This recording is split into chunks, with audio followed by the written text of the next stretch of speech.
नमस्कार साथियों, मेरा नाम है आर के सिंह। संस्कृति आईएएस के यूट्यूब चैनल पर आप सभी का स्वागत है। आज के एपिसोड में हम जिस विषय की बात करने वाले हैं, ये विषय जुड़ता है ऑनलाइन गेम और जो युवाओं के बीच में बढ़ता हुआ जो आत्महत्या है उसकी जो वजह है, इन दोनों बिंदुओं से जुड़ा हुआ ये मुद्दा है। यानी ऑनलाइन गेमिंग बनी है युवाओं में आत्महत्या की वजह। यही आज हमारा मुद्दा है। क्योंकि ये मुद्दा इसलिए हम ले रहे हैं क्योंकि कई सारी जो रिपोर्ट्स आई हैं उनमें कुछ खास तथ्य खुलकर सामने आए, जिसमें ये कहा गया है कि जो ऑनलाइन गेमिंग है उसकी जो लत अब युवाओं में लग रही है या बच्चों में जो लग रही है, उस कारण से जो खास तौर पे अपने देश के जो किशोर हैं, जो युवा हैं, वो मानसिक तनाव में आकर अब सुसाइड कर रहे हैं, आत्महत्या कर लेते हैं।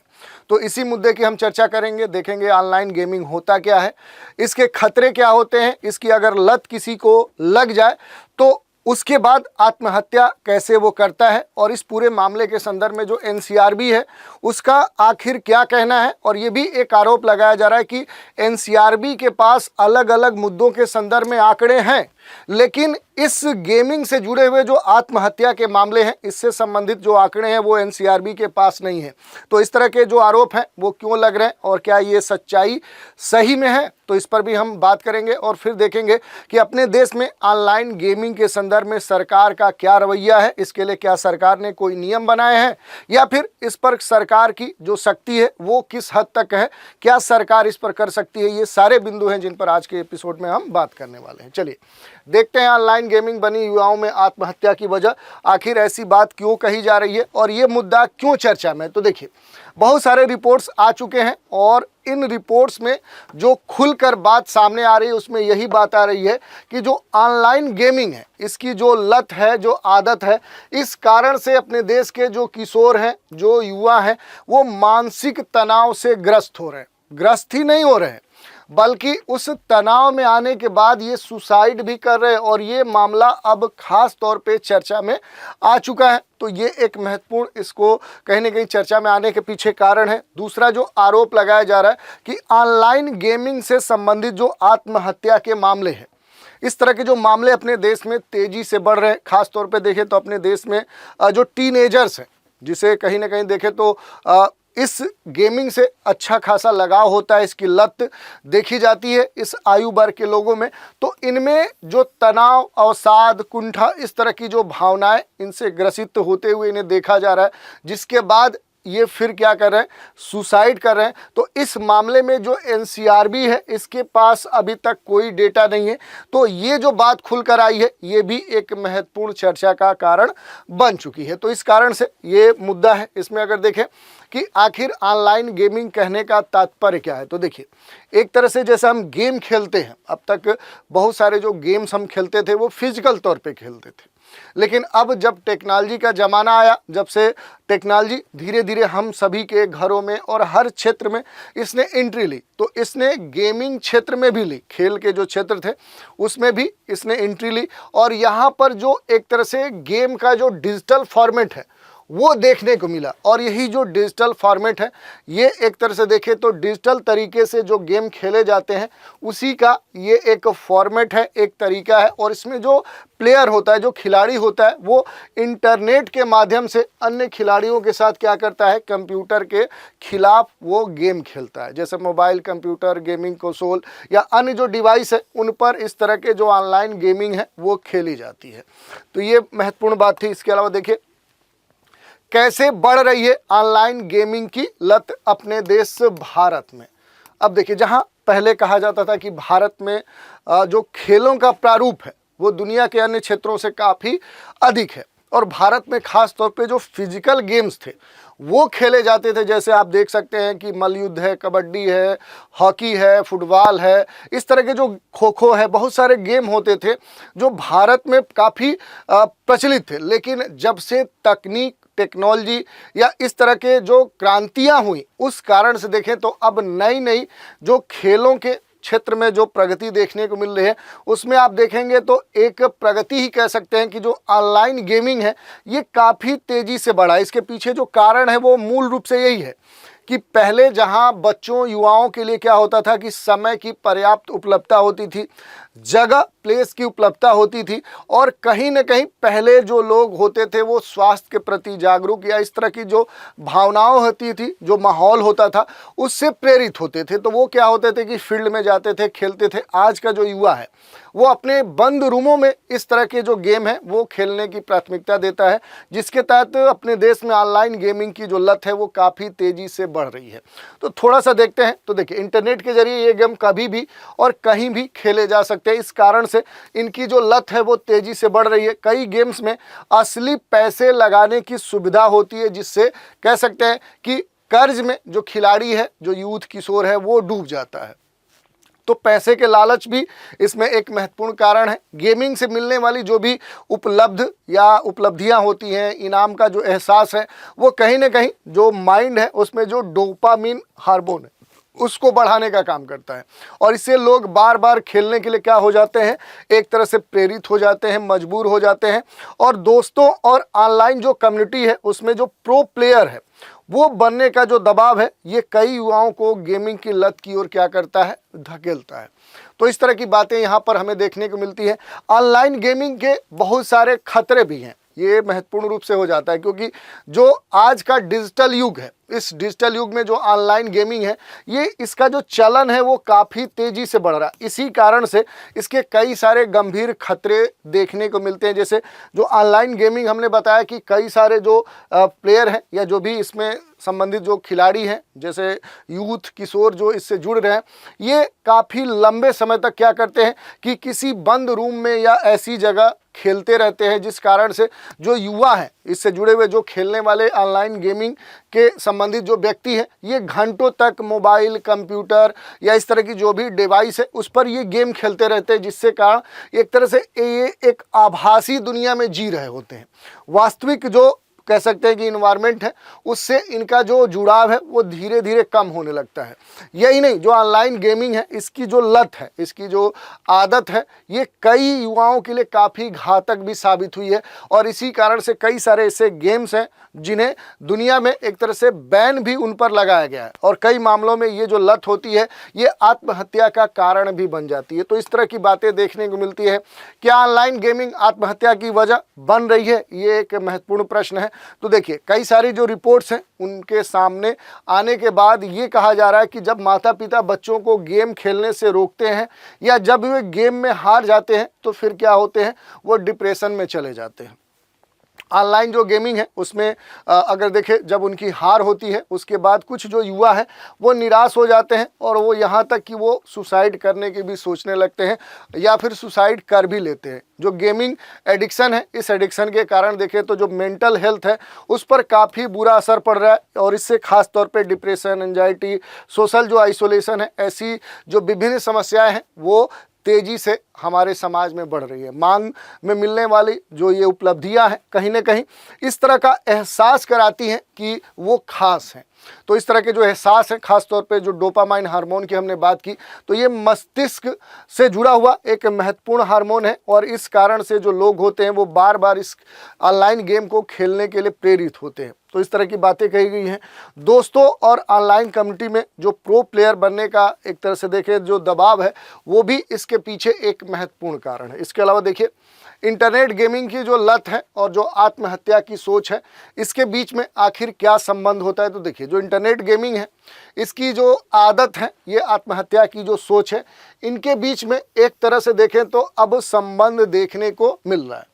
आत्महत्या की जो सोच है इस पर गेमिंग की लत का सीधा असर और नकारात्मक भावनाओं के जरिए अप्रत्यक्ष रूप से एक तरह से असर या इनके बीच में जो इंटर रिलेशन है वो देखने को अब मिल रहा है। और इसी के संदर्भ में नेशनल इंस्टीट्यूट ऑफ जो हेल्थ है इसकी एक शोध में ये बात सामने आई है कि आजकल इंटरनेट गेमिंग की जो आदत है, जो आत्महत्या है, ये दुनिया भर के युवाओं के लिए एक गंभीर समस्या के तौर पे देखने को मिल रही है। इसी मुद्दे के संदर्भ में देखें तो जो चीन है, तो चीन में एक स्टडी की गई और इस स्टडी में देखें तो लगभग 1906 जो किशोर हैं उन पर यह शोध किया गया ताकि ये पता किया जा सके कि जो इंटरनेट गेमिंग है और जो आत्महत्या की सोच है, क्या इनके बीच में कोई संबंध भी होता है। और स्टडी में जो खुलासे हुए वो काफ़ी चौंकाने वाले थे और इस पूरे स्टडी में देखा गया कि लगभग 17.6% किशोर जो थे, जो इसमेमें पार्टिसिपेंट्स थे,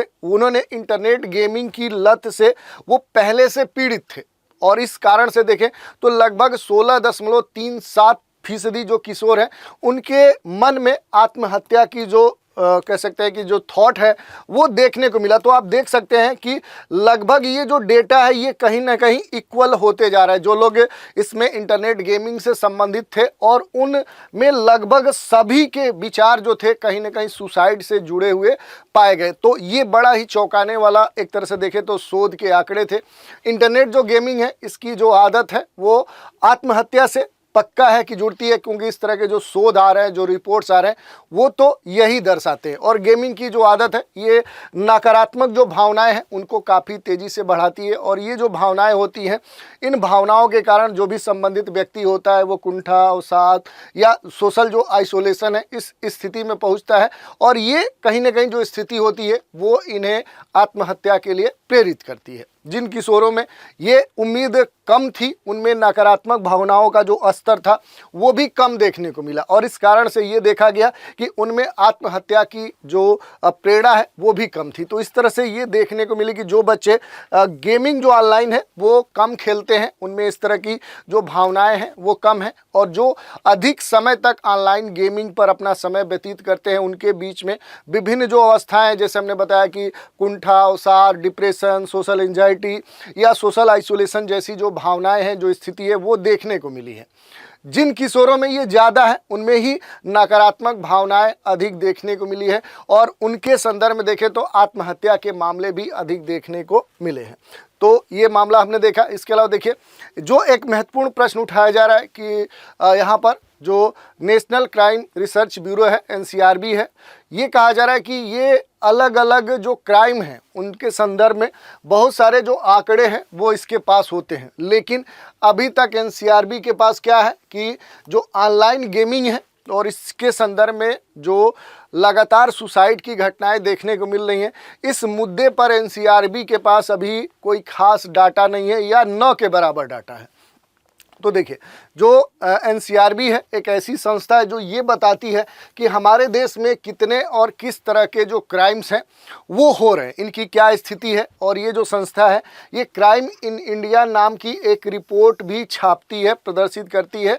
ये देश भर में अलग अलग तरह के जो क्राइम के डेटा हैं उनको कलेक्ट करती है, जैसे कि चोरी, हत्या, अपहरण, साइबर क्राइम, और इन पर प्रॉपर जो रिपोर्टिंग है वो करती है। जो NCRB है इसके मामले में खास तौर पे ये भी कहा जाता है कि जो भी क्राइम एंड क्रिमिनल जो ट्रैकिंग नेटवर्क एंड सिस्टम है, इस नाम से ये एक पूरा ऑनलाइन सिस्टम चलाती है जिसमें देश भर में जो भी क्राइम्स हैं, जो अपराध हैं, जो अपराधी हैं, उनकी जो जानकारी है वो क्या करती है, ये स्टोर करती है। इसके अलावा देखिए सरकार ने ये भी बताया कि जो NCRB है, नेशनल क्राइम रिकॉर्ड ब्यूरो है, इसके पास ऑनलाइन गेमिंग से जुड़ी और आत्महत्या के बीच में जो संबंध है, इससे जुड़े हुए जो मामले हैं या अलग से इसके संदर्भ में कोई डेटा NCRB के पास नहीं है। और ये जो ब्यूरो है ये आम तौर पे आम अपराधों और जो आत्महत्या के जो मामले हैं उनका जो रिकॉर्ड है वो ये रखे हुई है, लेकिन NCRB ये नहीं बताती है कि कितने लोगों को ऑनलाइन की गेमिंग की लत से उन्होंने आत्महत्याएं की। यानी मूल रूप से NCRB के बाद बहुत सारे आत्महत्या के आंकड़े तो हैं, लेकिन उनमें से कौन से आंकड़े हैं जो ऑनलाइन गेमिंग और उस गेमिंग के कारण जो आत्महत्या है इससे जुड़े हुए जो मामले हैं उनका जो डेटा है वो NCRB ओपन नहीं कर रही है। तो ये बातें हमने देख ली। इसके अलावा अगर हम बात करेंगे तो ऑनलाइन गेमिंग और जो सरकार है इसके बीच में जो संबंध है उस पर जो उठ रहे सवाल हैं उन पर अगर हम बात करें तो ऐसे में बहुत सवाल उठ रहे हैं। उनमें ये भी कहा जा रहा है कि आखिर जो गवर्नमेंट है, जो सरकार है, इस गंभीर समस्या पर क्या कोई ठोस कदम उठा रही है।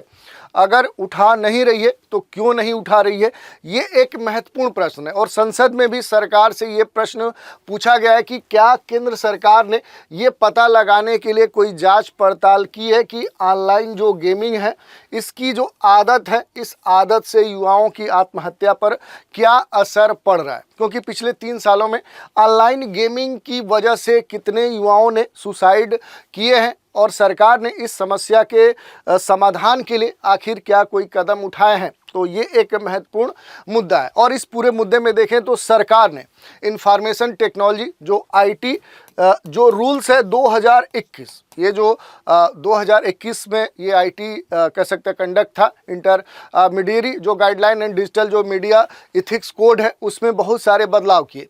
और ये जो बदलाव थे ये इंफॉर्मेशन टेक्नोलॉजी जो एक्ट, जो आईटी एक्ट था 2020, उसमें भी देखने को मिल सकते हैं। ये जो नियम है ये ऑनलाइन गेमिंग जो भी कंपनियां हैं, जो कंपनीज हैं और उन वेबसाइटों पर कहीं ना कहीं ये लागू होते हैं जहां ऑनलाइन गेम्स खेले जाते हैं। सरकार ने ये नियम इसलिए बनाया ताकि ऑनलाइन जो गेमिंग है इससे होने वाले जो खतरे अपने देश में नए नए देखने को मिल रहे हैं उस पर क्या किया जाए, कंट्रोल किया जा सके।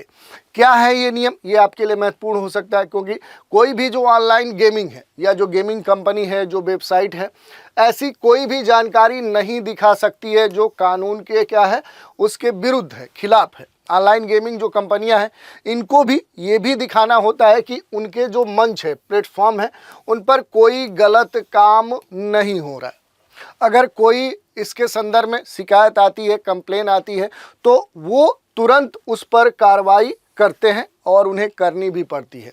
अगर कोई ऐसी जानकारी आती है कि जो बच्चों के लिए सही नहीं है, हानिकारक है, खतरनाक है, तो उसे तुरंत कंपनियों को हटाना होता है। और अगर ये जो गेम्स है ये पैसों की गड़बड़ी या जुए को अगर बढ़ावा देते हैं तो उसे भी हटाना होता है। फर्जी जो गेमिंग वेबसाइट्स हैं या जो ऐप्स हैं उन पर जो धोखाधड़ी, साइबर क्राइम्स या इस तरह के जो बढ़ावा देने के जो आरोप हैं, अगर इस तरह के आरोप देखने को मिलते हैं, कंप्लेन आती है, तो सरकार उन पर कार्रवाई भी करती है। और जो गेमिंग प्लेटफॉर्म है, इन मंचों को बच्चों के लिए जो पेरेंटल कंट्रोल है, जो उम्र आधारित संबंध है, वो लगाने के संबंध में भी नियम कानून बनाए गए हैं। जो यूजर्स हैं, जो उपयोगकर्ता हैं, उन्हें निजी जानकारी और डेटा की जो सुरक्षा होती है, जो डेटा कह सकते हैं सिक्योरिटी होती है, वो भी सुनिश्चित करनी होती है। और कभी गेमिंग जो प्लेटफॉर्म है उनको एक ग्रीवांस जो रिड्रेसल सिस्टम है वो बताना होता है, जिससे जो यूजर्स हैं वो अपनी शिकायतें भी वहाँ पर दर्ज करें। तो इस तरह के बहुत सारी जो नियम है वो आपको देखने को मिल सकते हैं। सरकार की ब्लॉक करने की जो शक्ति है उस बारे में अगर हम देखें तो आईटी एक्ट जो है ये सरकार को ये ताकत देता है, ये पावर देता है कि अगर कोई वेबसाइट जो देश की एकता, अखंडता, उसकी सुरक्षा व्यवस्था, कानून व्यवस्था या आंतरिक सुरक्षा के लिए अगर खतरा होती है तो सरकार उस लिंक को ब्लॉक कर सकती है। वेबसाइट को बंद करने के लिए जो सरकार होती है वो क्या कर सकती है, खास तौर पे यहाँ पर देखें कि जो रूल्स बने हुए हैं 2009 के, जो procedure and safeguard for blocking for access and information for public, तो उसके तहत इन्हें ब्लॉक कर देती है। और इस संदर्भ में देखें तो 2022 था और 2024 है, इसके बीच में जो अपने देश में सट्टेबाजी के बहुत सारे मामले देखने को मिल रहे थे, उन पर लगाम लगाने के लिए आप देखेंगे कि तो बहुत सारी जो मोबाइल ऐप्स हैं, जो वेबसाइट्स थी, उनसे संबंधित खास कार्रवाई की गई। और ये कार्रवाई ठोस थी, एक तरह से दमनकारी कह सकते कार्रवाई थी। और उस दौरान देखें तो भारत में बहुत सारे जो ऐसे ऐप्स थे, जो वेबसाइट्स थी, उनकी संख्या हजारों से अधिक थी, उन्हें कहीं ना कहीं सरकार ने बंद कर दिया। तो इस तरह की कार्रवाई की गई। गलत ऑनलाइन जो गेम्स हैं कब ब्लॉक होते हैं, तो देखिए इसमें सरकार किसी वेबसाइट को तब बंद कर सकती है जब देश की एकता, अखंडता को नुकसान पहुंचे, जैसा कि हमने बताया, देश की सुरक्षा को खतरा बने, दूसरे देशों के साथ उसके जो संबंध है वो प्रभावित करे, कानून व्यवस्था को नुकसान पहुंचाए, या किसी भी आपराधिक जो गतिविधि है उसको बढ़ावा देने में अगर ये कोई भूमिका देखी जाती है, तो ऐसे गलत जो ऑनलाइन गेम्स हैं, जो ऐप्स हैं, जो वेबसाइट्स हैं, उन्हें क्या कर दिया जाता है, उन्हें ब्लॉक कर दिया जाता है। तो ये पूरा मुद्दा था कि ऑनलाइन जो गेमिंग है, गेमिंग अपने देश में बन रही है युवा किशोरों के आत्महत्या की वजह। तो इसी मुद्दे की आज हमने चर्चा की। इसी मुद्दे पर आधारित एक प्रश्न है, निम्नलिखित में से किस कानून के अंतर्गत सरकार किसी वेबसाइट को बंद कर सकती है? इंफॉर्मेशन टेक्नोलॉजी रूल्स 2000, आईटी जो रूल्स 2009 है, आईटी जो रूल्स हैं ये 2011 के, या आईटी रूल्स 2021। तो इस प्रश्न का उत्तर आप हमें कमेंट के माध्यम से दे सकते हैं। तो आज के एपिसोड में इतना ही। आप सभी हमारे साथ बने रहें, इसके लिए धन्यवाद।